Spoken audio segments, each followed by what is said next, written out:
Panibagong araw at panibagong pagtitinda na naman tayo. Pagdating nga ni Daddy dito sa bahay, inasikaso ko na nga agad yung nabili niyang yelo. Nilagay ko na nga agad dito sa ice box kasi naman baka nga matunaw at magkalat pa ng basa dito kapag hindi ko pa agad to nilagay dito. Sa palengke na nga pala bumili si Daddy nitong crush ice na to. Sinabay niya na kasi dahil bibili din siya ng mga idadagdag niya sa paninda namin. At halagang 60 pesos nga yung isang plastic bag na yan. Habang nilalagay ko nga yung yelo sa ice box, tinawag naman ako ni Daddy para tulungan nga siyang magtayo nitong tent. Kaso nasira nga yung tent kaya hindi na nga namin tinuloy yung pagtatayo niya. Kaya naman bumalik na nga lang ako dito sa loob ng bahay para naman i-prepare na yung mga ilalabas kong paninda. At ito nga pala yung sinasabi ko sa inyo na binili ni Daddy na idadagdag namin sa paninda. Mga chocolates and candies nga pala to na mga pambata. Tapos meron ding mga pastillas, pati na rin yung nakikita yung mga palobo-lobo dyan. At after ko nga i-check yung mga binili ni Daddy, nilabas ko na nga din agad para naman maayos ko na. At dahil wala nga kaming magagamit na tent ngayon, kaya naman for the problemado talaga ako dito sa pwesto namin. Kasi naman kung mapapansin nyo nga, katirika na nga talaga ng araw yung mga oras na yan. Tapos kailangan ko pang magstay dyan hanggang tanghali dahil yun nga yung labasan ng mga bata. Kaya naman ako talagang mabibilad kami sa init nito. Si Tali pa naman hindi din talaga mapakali kapag nagtitinda kami dito sa labas. Gusto niya nandito din talaga siya sa labas at talagang panay lakad niya kung saan saan. Hindi kagaya kapag merong tent, wala sanang problema kahit palakad-lakad siya dahil nalililiman nga siya sa init. At kung mapapansin nyo nga, inayos ko na nga talagang isalansan dito yung mga paninda namin. Yung mga candies na yan, ititinda namin yan ng 4 na piraso for 5 pesos. Tapos 12 pesos naman kung isang balot. Kapag kasi ginawa namin siyang piso per piraso, wala na talaga kaming tutubuin. Tapos ang tagal pang maubos. Tignan nyo naman, ang ganda na nga talagang tignan dahil ang dami ng makikita at pagpipilian ng mga bata. At syempre, after nga nating iset up, for the waiting na nga lang talaga tayo ng uwian para makita to ng mga bata. Maya-maya nga lang, meron na nga ako talagang unang customer. Tignan nyo naman, talagang binabantayan niya ako habang ginagawa ko nga yung order niya. Ay naku, Tali, talagang hindi ka papahuli kapag nakita mo na talaga tong mga snow cone, no? Tignan nyo naman ang mukha, mukhang nagrereklamo pa nga.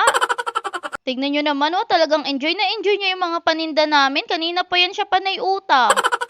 At dahil sobrang init na nga kanina sa pwesto namin, tignan nyo naman at ang layo na talaga ng narating namin. Ay nako, struggle is real talaga ngayon sa pagbabantay dahil wala nga kaming tent. At syempre, maya-maya nga lang nung nag-uwian na, naglapitan na nga rin yung mga estudyante dito sa tindahan namin. Sobrang tagal din kasi namin hindi nakapagtinda kaya hindi ko din talaga ine-expect na maraming bibili sa amin ngayon. Pero at least kahit papano, meron talagang bumili sa mga paninda namin. Hindi ko na nga na-videohan yung iba kasi naman ang hirap mag-video dahil ang init. Nagiinit kasi yung cellphone ko, baka kako masira kapag masyadong na-expose sa araw. Yung mga candies nga na paninda namin dyan, puro matatanda nga yung bumili. Tagi-isang balot yung mga binibili nila. Kung mapapansin nyo, hindi nyo nga nakikita si Tali dyan kasi naman busy din talaga siyang maglaro sa initan. Kaya naman habang nagbabantay nga ako nitong tindahan namin, talagang panay nga ako ang saway sa kanya. At nung bandang alauna nga, napagdesisyonan ko na nga lang talagang iligpit muna itong mga paninda ko. Kasi naman hindi ko na talaga kinakaya ang init dyan at natutunaw na din talaga yung ibang candies na tinda namin. At saka para na din mapaliguan at mapatulog ko itong si Talia. Ako, hindi kasi ito papasok sa loob ng bahay hanggat nakikita niyang nagtitinda pa ako. Gusto niya kasi kapag merong nasa labas, nasa labas din talaga siya, hindi siya magpapahinga. Babalik na nga lang ako mamayang 2:30 kapag labasan na ulit ng mga bata. O siya, at magpapahinga nga muna kami. That's all for today. Salamat!